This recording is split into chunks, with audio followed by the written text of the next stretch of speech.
I'm a nerd. I'm not a geek. I am a nerd. And what's the difference? You're probably asking, what's the difference? Actually, I have a Venn diagram to show you the difference. I'm one of the few comics working in Venn diagrams. It takes three things to be a nerd. You have to be smart, socially awkward, and obsessed. All three of those things, and you are, in fact, a nerd. Geeks, on the other hand, they really are just smart and obsessed, because they're like into comic books, comic book geeks, Star Trek geeks. They get dressed up, they do cosplay, they go out and they intermingle. Not nerds. We stay at home and don't do anything. We text and email. That's about it. Now, if you're smart and socially awkward, you're a dork.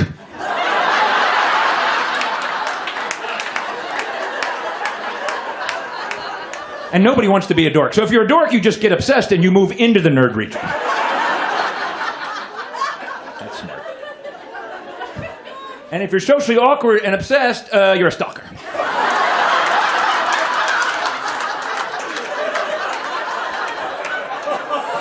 What's amazing is how close those four things are, really. It's a short walk between these.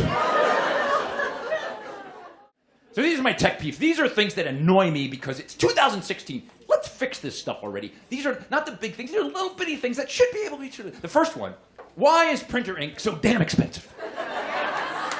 It is the most expensive liquid on the planet. Standard black ink is 70 cents per milliliter. You know what that is in dollars per gallon? $16,218 per gallon. Oh my God! Do not paint your house in magenta. It'd be very expensive. Let's compare this to other liquids. Human blood is 38 cents per milliliter. The essence of human life is cheaper than printer ink. That is so wrong. Look, penicillin's cheaper, vodka, Red Bull, but crude oil is 1/10 of a cent per milliliter. They gotta drill a mile down, and it's cheaper than printer ink. Where the hell are they getting printer ink? The core of the earth?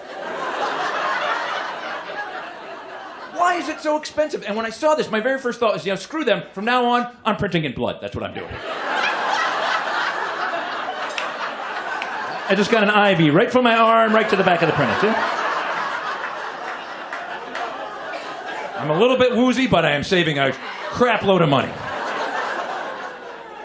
I have 3 cartridges, A, B, and O.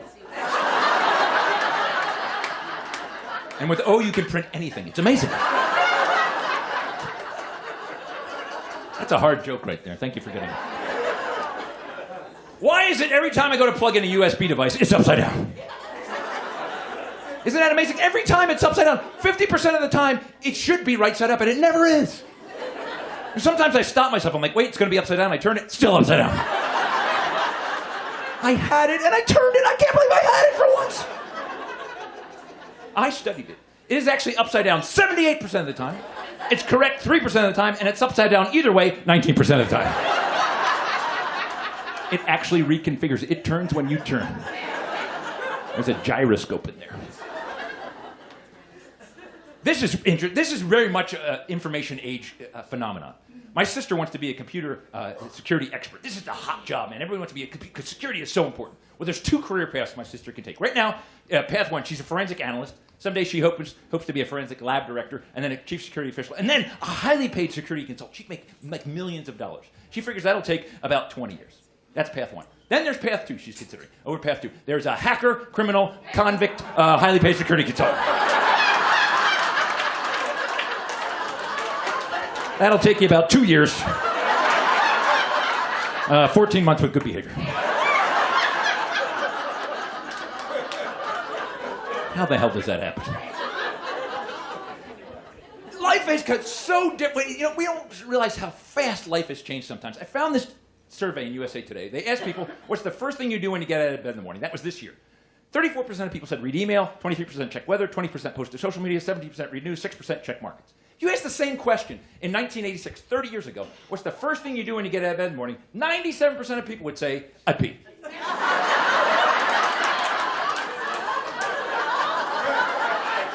I get out of bed, I pee. That's usually what I do. 3% of people would say, I changed the sheets because I peed in them.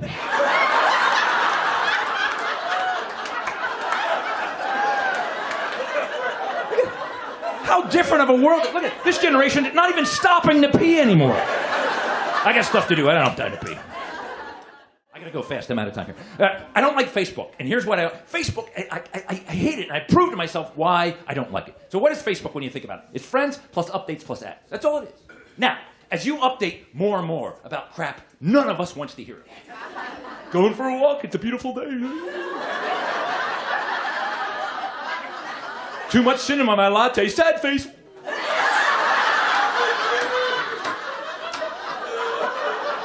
You are annoying the hell out of people. So what happens? Your friends start to drop off. They're annoyed by you. You have no real friends, which means you have meaningless updates, which means eventually Facebook is ads. That's all it is, ads. Now, when you buy an ad, what is it? You pay a certain amount of money, it runs for a certain amount of time. Therefore, Facebook is time times money. Now, we all know time is money. Therefore, Facebook is money times money, or in fact, money squared. Now, since money is the root of all evil, therefore money squared is evil, therefore Facebook is evil.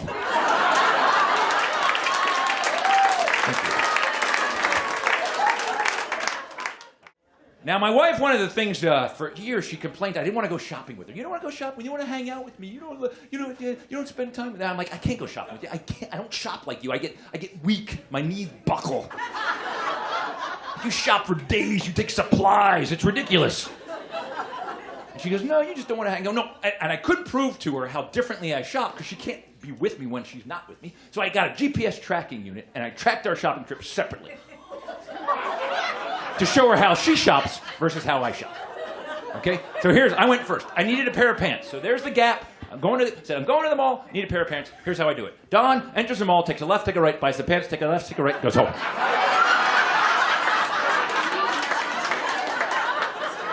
It takes me 6 minutes and costs me $33. That's it. I am done shopping for 2016. I got the pants, I'm good.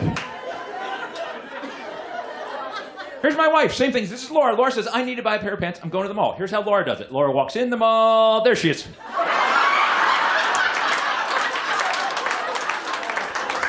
3 hours, 26 minutes, $876.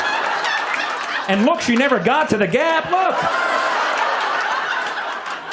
She's got to go back tomorrow. I don't know how many times she said to me, oh, I went to the mall and I forgot to buy my pants. Oh, don't be me. So I've been doing this chart for a while, and my wife finally got back to me. She's a very smart lady, my wife, and she said, you know, you're not asking yourself the right question on that mall chart, mister. Ask yourself, who's the more efficient shopper? In a cost per minute basis, you, Don, spent $33 in 6 minutes. That's a cost per minute of $5.50 per minute. I, Laura, spent $876 in 206 minutes. That's a cost per minute of $4.25. I kicked your ass.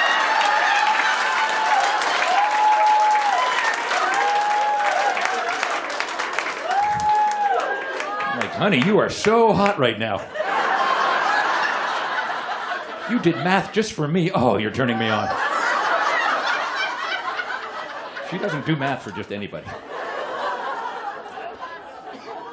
And now that we've reached 20 years, I've realized the key to a long marriage is summed up in this chart. Two things need to line up. Your spouse's looks and your vision need to decay at exactly the same rate. That is a beautiful thing right there.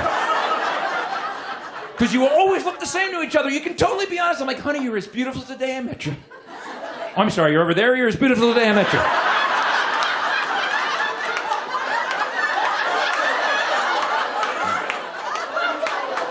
You need to make more noise when you move.